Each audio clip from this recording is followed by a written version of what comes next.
झारखंड के तमाम 62,000 सहायक अध्यापकों को हार्दिक अभिनंदन, क्रांतिकारी जोहार। और इसके साथ सहायक अध्यापक संघर्ष मोर्चा के सभी नेतृत्वकर्ता को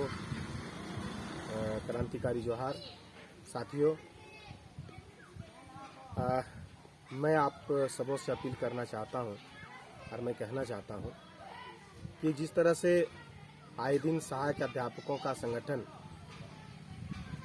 कमजोर होता जा रहा है आपसी वर्चस्व की लड़ाई में, अपने अहंकार में, उसको अब समाप्त करने का समय आ गया है।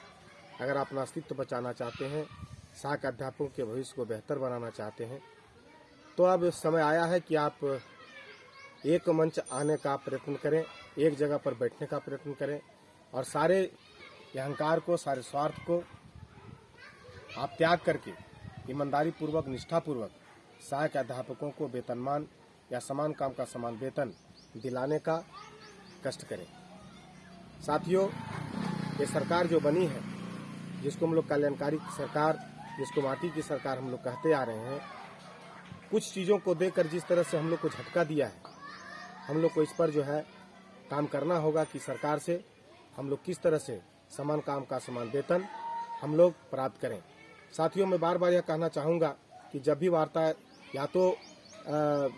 पूर्व शिक्षा मंत्री माननीय जगन्नाथ महतो जी या बैद्यनाथ महतो जी से जो हम लोग का, बैद्यनाथ राम से जो हम लोग की वार्ता हुई, उस वार्ता में साफ नजर आया कि जो यहाँ के पदाधिकारी हैं, जो यहाँ के शिक्षा सचिव हैं या जितने भी लोग हैं, वो मिल करके कहीं ना कहीं हमको कोर्ट का हवाला दे करके या हमारा जो रोस्टर क्लियरेंस का मामला ला करके कहीं ना कहीं वेतनमान देने को ये लोग किनारे अपने आप को ले जाते हैं। लेकिन मैं साफ कहना चाहूँगा कि अब समान काम का समान वेतन की लड़ाई हम लोग को पूरी ईमानदारी से, पूरी शिद्दत से हम लोग को लड़ना होगा और एक मंच पर आकर के लड़ना होगा, एक जगह बैठ करके लड़ना होगा। यहाँ टेट, आकलन, सीटेट, ये सब को आधार छोड़ करके, अपने स्वार्थ को छोड़ करके हम लोग को लड़ना होगा। अन्यथा जिस तरह से आज हम लोग बिल्कुल झारखंड में तमाम जो संगठन है, जितने भी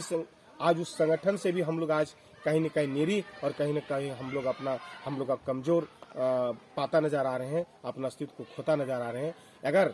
हम लोगों ने संघर्ष करने को सिखाया, लड़ने को सिखाया और आज हम लोग खुद उस लड़ाई को भूल गए हैं, आपसी वर्चस्व की लड़ाई में, अपने आप को स्वार्थ की लड़ाई में, अपने अहंकार के जो बू हम लोग में नजर आता है, उस घेरे में आकर के हम लोग कहीं ना कहीं कमजोर पड़े हैं। इसलिए तमाम साथियों से, नेतृत्वकर्ता से अनुरोध है, आप तमाम जो संगठन हैं, उन संगठन के नेतृत्वकर्ता से हम गुजारिश करते हैं, हम निवेदन करते हैं कि हम लोग सभी मिल करके और एक जगह बैठ करके एकदम बिल्कुल पूरी शिद्दत के साथ, पूरी ईमानदारी के साथ हम लोग अपनी लड़ाई को, समान काम का समान वेतन के जो मांग है, उसको हम लोग पुख्ता करें और हम लोग आगे बढ़ें। तभी जाकर हम लोग का अस्तित्व बचेगा, तभी जाकर हमको समाज में हम अपना जो है समाज में हम इज्जत पाएंगे, समाज में हम कहीं ना कहीं ठोर पाएंगे, वरना हम लोग को एक बदतर स्थिति होती जाएगी, हम कहीं के नहीं रहेंगे। इसलिए फिर से मैं गुजारिश करूंगा तमाम साथियों से कि जल्द से जल्द रांची में बैठकर इन तमाम बिंदु पर बात करते हुए सरकार के खिलाफ, सरकार के प्रति कहीं न कहीं हम लोग को स्टैंड लेना होगा और अपना समान काम के समान वेतन को हमको लड़ाई लड़ करके हमको प्राप्त करना होगा। धन्यवाद। सुमन कुमार, संघर्ष मोर्चा, सहायक अध्यापक संघ।